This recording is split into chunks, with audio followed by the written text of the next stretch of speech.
صرف روایتی نقطۂ نظر اور جدید تعبیر کائنات میں عورت کے اسٹیٹس پر کیا ہم آہنگی ملتی ہے اور اختلافات کہاں پائے جاتے ہیں؟ دیکھو ٹریڈیشنلزم جو ہے ٹریڈیشنل پرسپیکٹو اس کے بارے میں جو پاکستان کے اندر جو ایک اسکول آف تھاٹ ایمرج ہے وہ ظاہر ہے کہ اس کی جو روٹس ہیں وہ رہنے گاؤں وغیرہ سے نکال کے یہاں پر ایک تو کنوینشنل نوشن ہے ٹریڈیشن کا کہ what actually tradition is. So generally people think that the conventional interpretation of tradition that tradition embodies the experiences of civilization.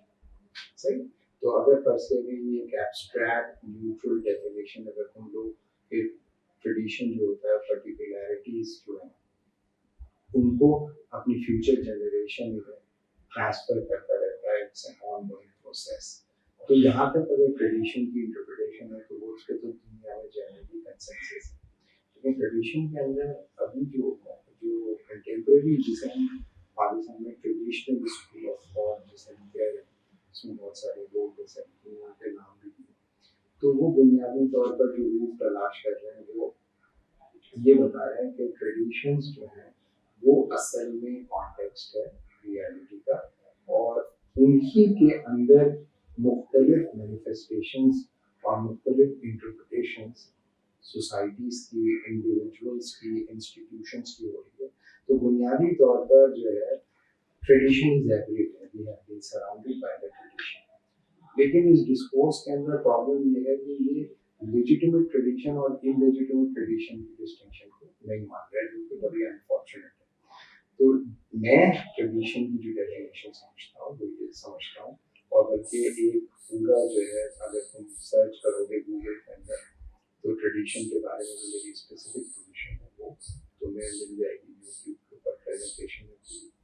تو ٹریڈیشن سے متعلق ہم یہ سمجھتے ہیں کہ tradition contribution of historical process لیکن there is a mechanism within a tradition to differentiate that which tradition is legitimate and which tradition is illegitimate. Number one. Number two. Modern world کے اندر جو cultural studies ہے اس نے traditional discourse کو replace کیا یعنی کہ people equate culture with tradition which is not true. کیونکہ tradition کے اندر آپ کو یہ بتانا ہوتا ہے کہ آپ کی جسٹیفیکیشن کے پیچھے کون سی اتھارٹی ہے. جبکہ اس وقت جو دنیا میں ہماری جو ٹریڈیشنل ڈسکورس ہو رہا ہے وہ اس کا پرابلم یہ ہے کہ وہ لیڈ کر رہا ہے ایک خاص قسم کی ٹریڈیشنل انارکی کی طرف کہ بھائی سب ٹریڈیشن ایکولی لیجیٹیمیٹ ہے. ہسٹوریکلی ایسا کبھی نہیں ہوا. اگر تم ہنا کو پڑھو یا اور دوسرے لوگوں کو پڑھو تو وہ یہ سمجھتے ہیں لینگر ہے سوزین ہے سوزین جے اور بہت سارے لوگ بھی دیکھتے ہیں کہ ٹریڈیشن کی ایک اتھارٹیٹیو جسٹیفیکیشن. تو اگر فرض کیا کہ تمہارے ذہن میں ٹریڈیشن کا یہی مطلب ہے کہ لیجیٹیمیٹ ٹریڈیشن جو کہ کنٹینیوٹی کی بنیاد پہ چلتے ہیں اور اس میں ایک اتھارٹی سے ڈٹرمن ہوتا ہے کہ کون سا لیجیٹیمیٹ ٹریڈیشن ہے اور کون سا انلیجیٹیمیٹ ٹریڈیشن ہے. وہاں پر جو جینڈر کا ریولیوشن تھا وہ کنسسٹنٹلی ڈیفیٹ پر ہے کیونکہ اس کے خلاف جو رائیول ڈبیٹ ہے اور جو رائیول ڈسکورس ہے وہ یہ بتا رہا ہے کہ جو آپ کا ہسٹوریکلی جو آپ کا ٹریڈیشنل نیریٹو رہا ہے وہ پریڈومیننٹلی پیٹریارکل ہے اور پریڈومیننٹلی جو ہے وہ میسکولین اور وہ عورت کو گھر میں بند کر دینا چاہتا ہے وغیرہ جس کی وجہ سے لوگ ڈیفینسو ہوتے ہیں بہت زیادہ. اور وہ کیا کہہ رہے ہیں کہ یہ بھی ایک ٹریڈیشن ہے وہ بھی ایک ٹریڈیشن تھا اور بہت سارے ٹریڈیشن ہیں اور اس کے اندر اپنی ہسٹوریکل جو فگرز ہیں ان میں سے کھود کھود کے مختلف لوگوں کو ڈالنا کو دکھاتے رہتے ہیں. لیکن ظاہر ہے کہ وہ اس اتھارٹیٹیو فریم ورک کے اندر چونکہ وہ ٹریڈیشنل انٹرپریٹیشن بڑی اتھارٹیٹیو لگتی ہے اور پریڈومیننٹلی میسکولین لگتی ہے اس لیے وہ ٹریڈیشن کو ویک ہو رہا ہے. اور اس کے مقابلے پر جو ماڈرن ٹریڈیشن ہے یا ماڈرن ڈسکورس ہے وہ جو ہے وہ وین کر رہا ہے. اس کی بنیادی وجہ ہے کہ ماڈرنٹی ہمیشہ چیلنج کرتی ہے اتھارٹی اور ماڈرن ڈسکورس کا جو بیسک آبجیکٹو ہوتا ہے وہ یہ ہوتا ہے کہ ریشنالٹی کے علاوہ کوئی بھی اتھارٹی لیجیٹیمیٹ نہیں ہے. تو اگر فرض کریں کہ آپ ایک ریشنل اتھارٹی کی بنیاد پر کسی بھی ٹریڈیشنل اتھارٹی کو ایویلویٹ کریں گے تو وہ زیادہ دیر تک سسٹین نہیں کر سکتے، کیونکہ وہ ایبسٹریکٹ ریزننگ کی بنیاد پہ سبسٹینٹیو مینیفیسٹیشن آف ریئلٹی کو آپ ایبسولوٹ پلین کے اوپر جسٹیفائی نہیں کر سکتے. تو جو ماڈرن جو پہلی بات یہ کہ جو ٹریڈیشنل سویلائزیشن تھی یا ٹریڈیشنل ورلڈ تھی یا ٹریڈیشنل ڈسکورس میں جو لوگ اتھارٹی کو ٹریڈیشن کی بنیاد پہ لیجیٹیمیٹ سمجھتے تھے، اس میں جو عورت کا رول تھا وہ کانٹیکچوئلائز نہیں تھا، وہ پرٹیکولرائز نہیں تھا، وہ ایک فارم آف لائف تھی. اس فارم آف لائف میں لوگوں کے مختلف پوزیشنز تھیں اور ان پوزیشنز کی بنیاد پہ لوگ اپنے آپ کو ایکسپریس کرتے تھے. ماڈرن ورلڈ جو ہے وہ ڈیفائن کرتا ہے پہلے اسٹرکچر اور پھر اس ڈیفینیشن کے اندر آپ کو پوزیشن ایلوکیٹ کرتا ہے. اس پوزیشن کے اوپر آپ بحث کر سکتے ہیں کہ نہیں آپ نے مجھے صحیح ڈیفائن نہیں کیا. تو modernity is always try to define things as it's a fossil relics, اور وہ فاسل ریلکس کو آپ چیکسٹرا پوزیشننگ کے ذریعے بتاتے ہیں، دیکھیں یہ پوزیشن ہے، یہ پوزیشن ہے، یہ پوزیشن. آپ نے کہا نہیں میری پوزیشن ٹھیک نہیں ہے، چلیں آپ ادھر کر دیں ادھر کر دیں. کنونشنل ورلڈ کے اندر اس طرح نہیں ہوتا، لائف ایک ٹوٹیلٹی کے اندر چلتی ہے. ماڈرن ورلڈ کا جو کرائسس تھا وہ یہ تھا کہ ماڈرن ورلڈ نے چیزوں کو ڈیفائن کیا، اور ڈیفائن کرنے کے بعد یہ کلیم کیا کہ جو ڈیفینیشن ہم دے رہے ہیں یہ ایبسولوٹ سرٹن اور یونیورسل ہے، کیونکہ یہ ایبسٹریکٹ ریزننگ کی بنیاد پہ دی گئی ہے، ٹرانسینڈینٹل اور یونیورسلی ویلڈ ریزن کی بنیاد پہ. اور اس کے نتیجے میں اس نے پہلے کرسچینٹی کو کوشچن کیا، پھر اس نے پروٹیسٹنٹزم کو کوشچن کیا، پھر اس نے پیورٹینیکل کرسچینٹی کو کیا، اور اس طریقے سے وہ چلتے چلتے آج جو ہے وہ ظاہر ہے اسلام کا بھی نمبر لگے گا. جب وہاں پر کرسچینٹی کا نمبر لگا ہوا تھا مڈرنٹی کے تھرو، تو ہم لوگ یہاں پہ بغلیں بجا رہے تھے ہمارے لوگ، اور ہم یہ سمجھ رہے تھے کہ that's critique is only legitimate for Christianity, کیونکہ آپ کا رائیول کرسچینٹی. تو پرابلم یہی ہے کہ جو جینڈر ڈیبیٹ ہے وہ جو ماڈرن ڈسکورس ہے وہ ٹریڈیشنل انٹرپریٹیشن آف وومن کو ایکسیپٹ نہیں کرتا ہے. اسی لیے اگر کوئی ٹریڈیشنل پرسپیکٹو سے اس کو ڈیفائن کرنے کی کوشش کرے گا without questioning the legitimacy of the matrix in itself, تو وہ کبھی اس کو ڈیفینڈ نہیں کر پائے گا. اسلامک فیمنزم جو ہے اس کے اوپر آپ کا کیا موقف ہے؟ فیمنزم ان اٹ سیلف ایک پرسپیکٹو ہے جو ہسٹوریکلی اسپیسیفک اور کلچرلی ڈٹرمنڈ ہے. مثال کے طور پہ تم جو ہے ایک اسٹرکچر لو، ڈیفینیشن لو. مثال کے طور پہ تم مارکسسٹ انٹرپریٹیشن لو، تو مارکسسٹ انٹرپریٹیشن میں آپ فیملی کو لو، تو کیا فیملی مارکسسٹ پرسپیکٹو میں فیملی کے وہی میننگ ہوں گے جو کہ ایک فنکشنلسٹ پرسپیکٹو میں ہوں گے؟ ڈفرینٹ ہوں گے. مارکسسٹ سے آپ پوچھو فیملی کا کیا مقصد ہوتا ہے، تو کہے گا فیملی جو ہے وہ کیپٹلسٹ ایکسپلائٹیشن کو لیجیٹیمائز کرنے کا انسٹرومنٹ ہے. تو سوال یہ ہے کہ اگر فرض کیا کہ تم ایک مارکسسٹ پرسپیکٹو میں جا کر کسی معاشرے، جیسے تم بلوچستان کے ایک گاؤں میں چلے جاؤ اور بلوچستان کے اس گاؤں میں رہنا شروع کر دو، اور مارکسسٹ پرسپیکٹو سے اس گاؤں کے کو سمجھنے کی کوشش کرو، ایک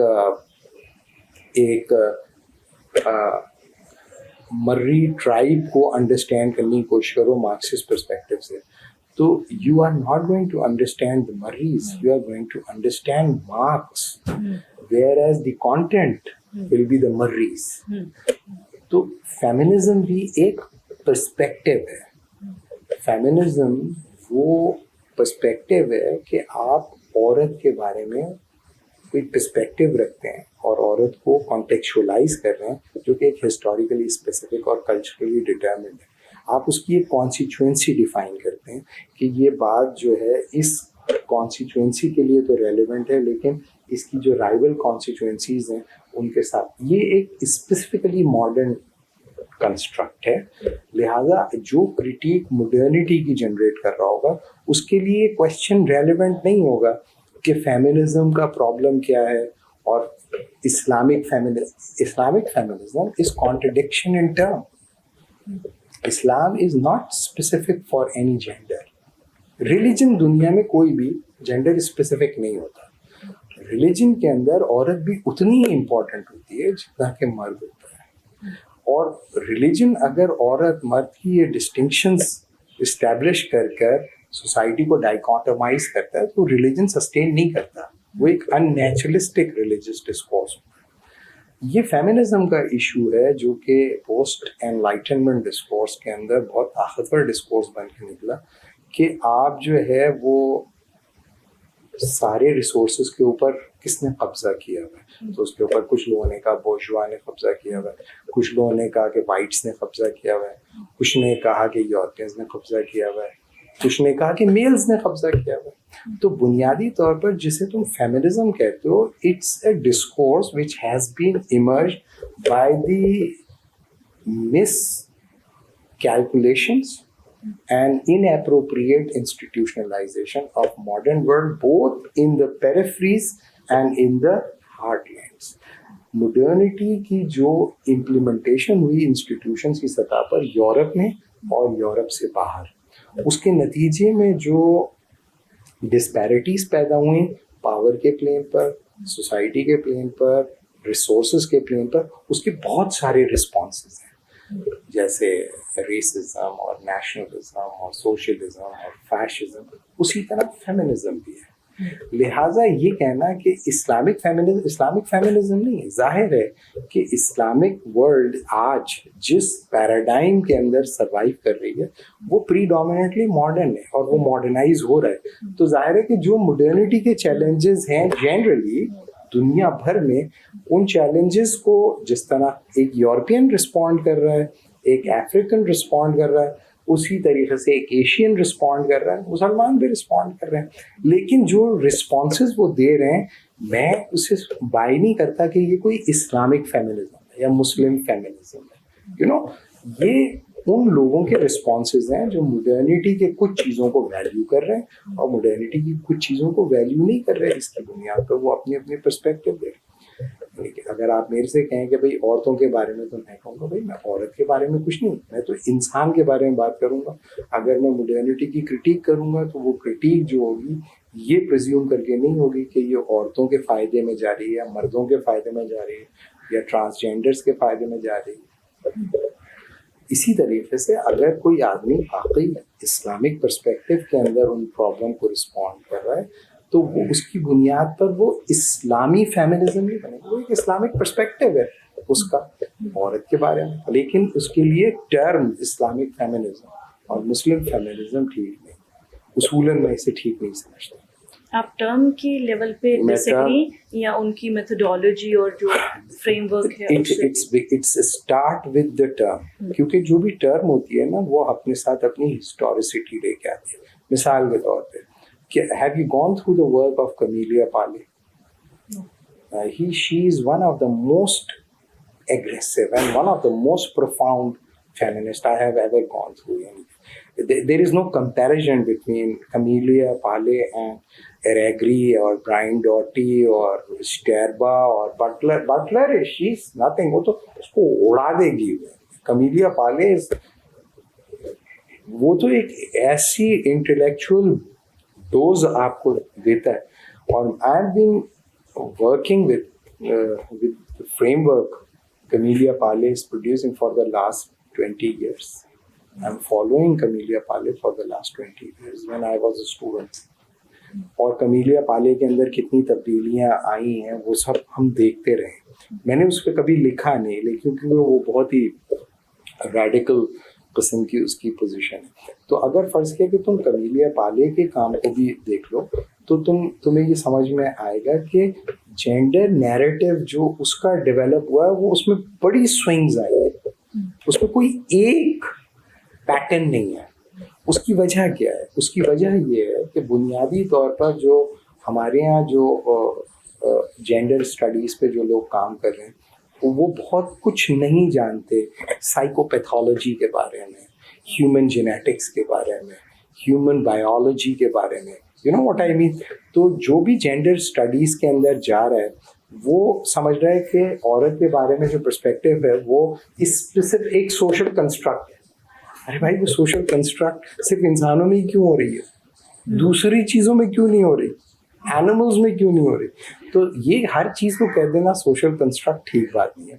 तो मैं ये समझता हूँ कि अगर कोई आदमी कहता है इस्लामिक फेमिनिज्म तो इसका मतलब ये होगा कि वो फेमिनिज्म को एक लेजिटिमेट पैराडाइम ऑफ अंडरस्टैंडिंग के मानता है.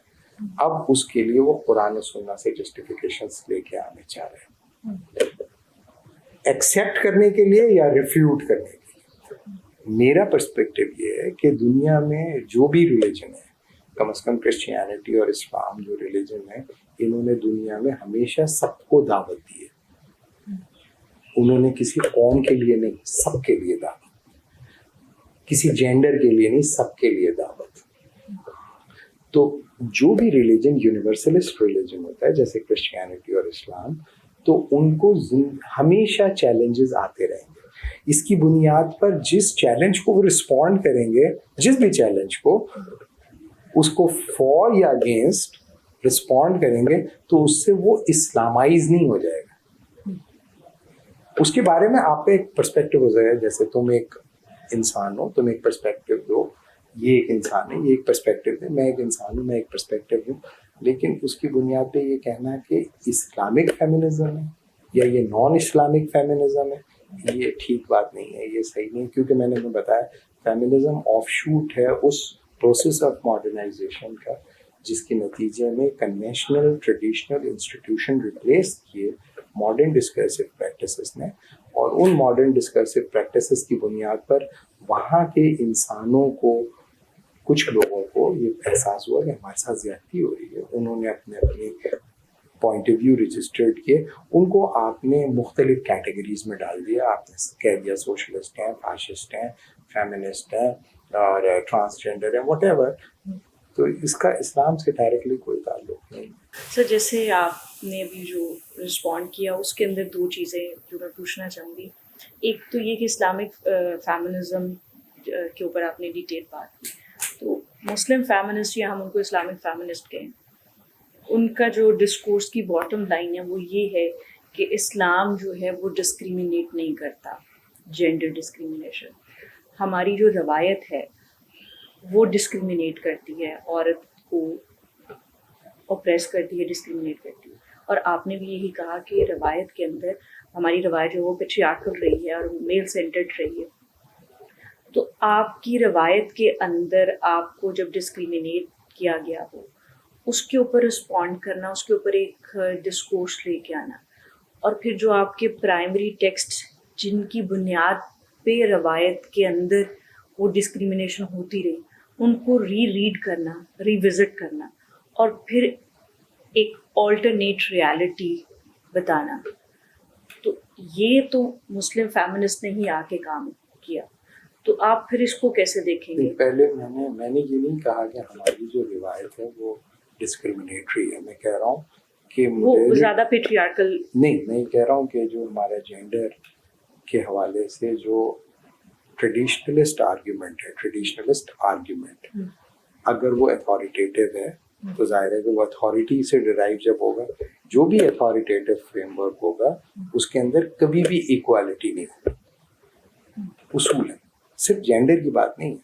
अथॉरिटेटिव फ्रेमवर्क में लोग बराबर नहीं होते. तो ट्रेडिशनल इंटरप्रिटेशन के हिसाब से ये मेरा point of view, traditional interpretation में लोग बराबर नहीं होते. तो चूंकि वो नहीं होते, इसलिए अगर ट्रेडिशनल डिस्कोर्स के अंदर आप डिफेंड करने की कोशिश करोगे तो आप डिफेंड नहीं कर पाओगे जब तक कि आप उस पूरे मैट्रिक्स को, मिसाल के तौर पर फर्ज करोगे कोई इंसान ये कहे कि सब लोग, सारे इंसान बराबर होते हैं. क्या आप इस बात पे एग्री करते हैं सारे इंसान बराबर होते हैं? इंसान बराबर नहीं होते. आप बराबरी के खिलाफ हैं. हम बराबरी के खिलाफ नहीं है, लेकिन वो बराबर नहीं, मसावात हो सकती है. नहीं, मसावात इक्वल होते हैं नहीं, इक्वल नहीं होते. इंसान इक्वल नहीं होते. तो इक्वालिटी नेचुरल है या इनइक्वालिटी नेचुरल है? इक्वालिटी नेचुरल नहीं हो सकती. इक्वालिटी नेचुरल नहीं हो सकती. तो आप जब इक्वालिटी नेचुरल नहीं हो सकती. अब मुझे भी आपसे ये बताएं कि आपने जैसे बताया कि फेमिनिज्म एक पर्सपेक्टिव है, मॉडर्न टाइम में हमारे सामने आया, तो क्या मशरिक में एनलाइटनमेंट के बाद हम देखते हैं कि डिस्कोर्सेस जैसे बने, तो क्या हमारे मशरिक में वुमेन के ऊपर आज़ादी निस्वां या तहरीक निस्वां पे कुछ काम हुआ है? बहुत बहुत काम हुआ ज़ाहिर है, और मेरा तो ये ख्याल है कि बहुत ज़्यादा काम हुआ है, और उसमें मर्दों ने भी काफ़ी कहा, ख़ास तौर पे जो प्रोग्रेसिव मूवमेंट है उसका बहुत ज़्यादा काम है. और इनिशियली तो उन लोगों ने, उसकी वजह ये थी कि जो प्रोग्रेसिव मूवमेंट थी उसने ये समझा कि आपको जब तक कि जो ट्राइबल और जो सोशल कनेक्टिविटी है जब तक वो डिसइंटीग्रेट नहीं होगी, उस वक्त तक लोग अपनी लेबर आइडेंटिटी को नहीं पहचानेंगे. ज़ाहिर है कि जो पहला जो सीरियस अटेम्प्ट हुई है प्रोग्रेसिव मूवमेंट की, उसमें ज़ाहिर है प्रोग्रेसिव मूवमेंट है, और प्रोग्रेसिव मूवमेंट ने इस पर बहुत ज़्यादा फोकस किया है कि ये जो कन्वेंशनल ट्रेडिशनल रिलीजियस पर्टिकुलरिटीज़ हैं वो डिस्क्रिमिनेटरी हैं, और पूरी इंटरप्रिटेशन ज़ाहिर है कि वो मार्क्सिस्ट इंटरप्रिटेशन थी, होली फैमिली के खिलाफ जो नैरेटिव था उसको इनिशिएट किया उन्होंने, मगर वो ज़ाहिर है कि उनका अपनी इंटरप्रिटेशन थी, लेकिन वो बहरहाल इंस्ट्रूमेंटल नहीं थे, वो अपना उनका एक पॉइंट ऑफ व्यू था. मैं अगर मार्क्सिस्ट से डिसएग्री करूं, लेकिन ज़ाहिर है कि वो ये समझते थे कि कैपिटलिस्ट एक्सप्लॉयटेशन का इंस्ट्रूमेंट है फैमिली, और ये जो पैट्रियार्किकल स्ट्रक्चर्स हैं वो एक्सप्लॉयटेशन को जनरेट करते हैं, ओनरशिप को, और ये औरत को ओन कर लेते हैं, इसी से सारा बच्चों को ओन कर लेते हैं, और ये जो ओनरशिप है एक्सप्लॉयटेशन का इंस्ट्रूमेंट है. तो चूंकि उनको कैपिटलिज्म के साथ एक बड़ी जंग लड़नी थी, पूरी दुनिया में लड़नी थी, और यहाँ पर जो था वो वुमेन जो थी वो एक पावरफुल कॉन्स्टिट्यूएंसी थी, इसलिए उन्होंने उस पर काम किया, तहरीक निस्वां पे काम किया, लेकिन वो ज़्यादा नहीं चली. लेकिन ऐसी क्या वजह थी कि हमारे यहाँ तहरीक निस्वां पे काम हो, मगर वो फ्रेमवर्क और पर्सपेक्टिव उस तरह नहीं बन सका जिस तरह फेमिनिज्म बना, और उसके बाद फिर इसको देखना शुरू किया? यूरोप में तो हर चीज़ जो है वो, देखो यूरोप के अंदर बहुत सारा ऐसा कुछ हुआ जो कि यहाँ पे नहीं हुआ. मिसाल के तौर पे सेकेंड वर्ल्ड वॉर और फर्स्ट वर्ल्ड वॉर के अंदर जो है 80 million people have been slaughtered, और 80 मिलियन पीपल में तकरीबन 73% जो थे वो मेल्स थे, और फ्रांस में और बरतानिया में और जर्मनी में पूरे गाँव जो के गाँव ख़त्म हो गए, और एक इंसान, एक आदमी बचा. अगर तुम जाओ दिल्ली सीरियल वगैरह जाओ तो लोग जो उस ज़माने में फितूर लिखते थे वो इतने हॉरिफाइंग फितूर थे शादी के लिए, यानी कि औरतें शादी के लिए लेटर्स लिखती थी कि भाई हम शादी करना चाहते हैं. तो उसमें एक पैराग्राफ बॉडी डिस्क्रिप्शन का ज़रूर होता था कि मेरी मतलब जख्मी बहुत ज़्यादा हो गया, किसी का हाथ टूट गया, किसी का पैर टूट गया, you know what I mean. तो उसमें वो बेचारे अपना डिस्क्रिप्शन देख के देते थे, तो इसकी बुनियाद पे कि चलो ठीक है, एक हाथ है एक पैर तो बाकी है, तो हम शादी कर लेते हैं वगैरह. तो यूरोप में बहुत बड़ा वैक्यूम पैदा हुआ, और उस वैक्यूम, और औरतें कम जख्मी हुई थी और कम मारी गई थी, और जाहिर है कि वो बोझ उठाना था किसी न किसी इंसान को, और उनको जब वो मौका मिला उस सोशल कंडीशंस के अंदर, तो औरतों ने अपनी जहानत और अपनी सलाहियतों का दोहा मनवाया और उस स्पेस को फिल किया. उसके नतीजे में उसको उसकी सोशल कॉन्ट्रीब्यूशन भी बढ़ी और उसकी सोशल वर्थ भी बढ़ी. और ये कोई साजिश नहीं हुई कि फेमिनिज्म ने कोई साजिश की, एक नेचुरल प्रोसेस के अंदर उनको वो स्पेस अवेलेबल हुआ, लेकिन वो स्पेस अमेरिका में अवेलेबल नहीं हुआ. Do you know that? America के अंदर क्यों? अमेरिका एक तरफ पैसिफिक था और एक तरफ अटलांटिक था, तो अमेरिका में वो डैमेजेस नहीं कॉज हुए, तो तुमको हाईली पैट्रियार्किकल. तो अगर तुम इंटरेस्टिंगली जाकर इनका मुशाहिदा करो और देखो, तो तुम देखोगे कि वो लोग जो कि यूरोपियंस थे, और लेकिन प्रॉब्लम ये था कि यहाँ सारा का सारा जो स्ट्रक्चर था वो खंडर हो गया. तो जो ज़हीन औरतें थी वो वहाँ थी, और उन्होंने डिस्कोर्स वहाँ से शुरू किया. जहाँ पर डिस्क्रिमिनेशन हो रहा था. तो जो हमारा इस वक्त पाकिस्तान का डिस्कोर्स है औरत का, वो इंडिजिनस है या बॉर्डर है? मैं ये तो नहीं कहता कि वो एक्सट्रीमली फॉरवर्ड है. क्यों? क्योंकि हमारे यहाँ लोगों ने जुल्म की मुख्तलिफ शक्लें, पाकिस्तान में कमजोर माना जाता है, चाहे वो औरत हो या मर्द हो या ट्रांसजेंडर, कमजोर माना जाता है. और ताकतवर जो है ना, चाहे वो औरत हो, चाहे वो मर्द हो, चाहे वो ट्रांसजेंडर, वो मौज करते हैं. तो पहली बात तो ये कि पाकिस्तान के अंदर जुल्म बहुत ज्यादा है. और वायलेंस की सिर्फ ये नहीं कि मैं तुम्हारी जान दे दूँ या तुम मेरी जान दे दो, ये भी है कि मैं सिर्फ इसलिए कि मैं तुमसे ज्यादा ताकत रखता हूँ तुम्हें दस्तबरदार होना पड़े तुम्हारी जायज हुकूक से. जो जायज बनता था तुम्हारा हक वो मैंने छीन लिया. बहनों का भाइयों ने छीन लिया, शौहरों ने बीवियों का छीन लिया, या बीवियों ने शौहरों का छीन लिया, वगैरह वगैरह जो ताकतवर होते हैं. तो चूंकि ये एक ऐसा स्ट्रक्चर है जहाँ पे जुल्म बहुत ज्यादा है, वहाँ पर रिजर्वेशंस हो, और अगर फर्ज के एक ग्रुप है जिसके साथ जुल्म हो भी रहा हो, उसको कोई ये बताए कि देखो ये इस जुल्म की जो बुनियादी वजह इंडिविजुअल नहीं है बल्कि स्ट्रक्चरल है. क्योंकि तुम्हारे साथ जुल्म इसलिए नहीं हो रहा कि तुम्हारा बाप अच्छा नहीं है, शोहर अच्छा नहीं है. प्रॉब्लम ये है कि जो रिलीजन और ये जो ट्रेडिशन और ये सोशल स्ट्रक्चर, ये पूरा का पूरा कोहेसिव है, इसकी वजह से पास आउट हो रहा है. तो जाहिर है कि वो औरतें जो उसमें शामिल होंगी साजिश की वजह से नहीं शामिल होंगी, वो बाय विल उसमें पार्टिसिपेट करेंगे. तो एक्सट्रीमली जो है वो यानी कि एक्सट्रीम क्लेम होगा कि वो सारा का सारा फॉरवर्ड है. लेकिन मॉडर्निटी की जो एक्सपेंशन हुई है उसके जो कॉन्ट्रडिक्शंस पैदा हुई है पेरिफेरीज के ऊपर, उसकी ही एक मैनिफेस्टेशन है. इकबाल और कायदाज़म किस स्टेप से औरत को देखते हैं? पर्सपेक्टिव क्या है, तो औरत को रवायती रोल में देखते थे, मॉडर्न रोल में देखते थे.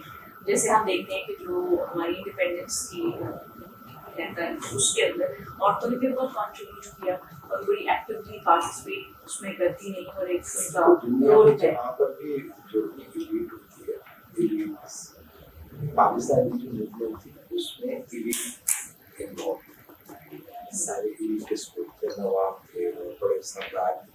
तो जाहिर है कि वहाँ की और उनकी ऑर्गेनाइज बड़ी लोग और हैं. तो मसला ये है कि पाकिस्तान, मुझे नहीं पता कायदे आज़म का क्या पाबंदी है, लेकिन बज़ाहिर नहीं लगता है कायदे आज़म एक वेस्टर्न मॉडर्न पर्सपेक्टिव में ही जिसे वो आइडियल समझते थे वही उनका पर्सपेक्टिव हो. और इकबाल का मुझे ऐसा पता नहीं है. मैंने इकबाल के जो मैंने वैसे इकबाल के ऊपर लिखा भी है कुछ चीज़ें, और इकबाल की जो रिकंस्ट्रक्शन ऑफ रिलीजियस थॉट है उसके अंदर तो कोई ऐसा खास उन्होंने नहीं. और इकबाल तो बड़े आदमी के बारे में जब उसने कुछ कहा हो तो उसी की रोशनी में बात करी जाए, क्योंकि इकबाल के अंदर कोई एक करंट मौजूद नहीं है. अल्लामा इकबाल को इस्तेमाल कर सकता है और मॉडर्न भी. अगर फर्ज ले जो आदमी मॉडर्न पर्सपेक्टिव में देखेगा तो वो अल्लामा इकबाल की रिकंस्ट्रक्शन ऑफ रिलीजियस थॉट को रेफर करेगा, और जो कन्वेंशनलिस्ट होगा वो रॉड ऑफ मोजिस को और वालिद इन सब चीज़ों को इस्तेमाल करेगा. तो जो मजहबी लोग हैं, जो जाहिर है कि औरत के कन्वेंशनल लोग, उसमें बहुत सारे शेर निकाल देंगे, और जो मॉडर्न होंगे वो रिकंस्ट्रक्शन ऑफ रिलीजियस थॉट से निकाल देंगे. तो ये तो डिपेंड करता है कि किसका है. और दूसरी बात ये कि पाकिस्तान का जो नैरेटिव है उसको जनरेट करने के लिए मुख्तलिफ लोगों ने मुख्तलिफ कोशिशें की. मिसाल के तौर पर शुरू में अल्लामा इकबाल को इस्तेमाल किया गया, लोगों ने किया, लेकिन एक ज़माने में आके जब लिबरल एजेंडे को लोगों ने स्टेट में बोरो किया तो उन्होंने फैज़ अहमद फैज़ को प्रेजेंट करने की कोशिश की, और लेकिन ये तो कुछ चला नहीं, लोगों ने उस आर्गुमेंट को बाय नहीं किया. तो फिर वो दोबारा से अल्लामा इकबाल को चले गए. तो ये तो ڈپینڈ کرتا ہے کہ علامہ اقبال میں پوٹینشیل ہے ریکنسٹرکشن آف ریلیجیس تھاٹ میں جو فیمنزم کی کوئی فار ریچنگ انٹرپریٹیشن کے لیے کوئی جسٹیفیکیشن نکال لے for spirit of Islamic culture والا جو انٹرکشن کر رہے ہیں اس میں بہت پوٹینشیل ہے تو اسے لوگ استعمال کریں گے. لیکن جو آدمی علامہ اقبال کی پوئٹری پڑھے گا وہ اس میں تو بہت ہی قسم کی ہارڈ لائن بھی نکال سکتا ہے. تو دونوں چیزیں پاسبل ہیں.